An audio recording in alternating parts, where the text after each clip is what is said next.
Hello everyone, here we are again on the 12th of September 2019, Thursday afternoon. I did get another flight in today.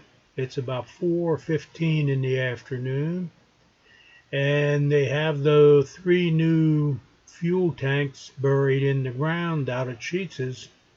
There they are in the lower left-hand corner. And looks like they got a different vehicle in there now. They used a crane to put them in there. Now they got a truck in there that looks like he's going to put stones all around those tanks. That's what that big pile of stones is there for. So that's the progress being made today. And I'll put the link down for the previous video so you can go back and look at that and see the whole before and afterwards. Have a good day, everyone. We'll catch you later.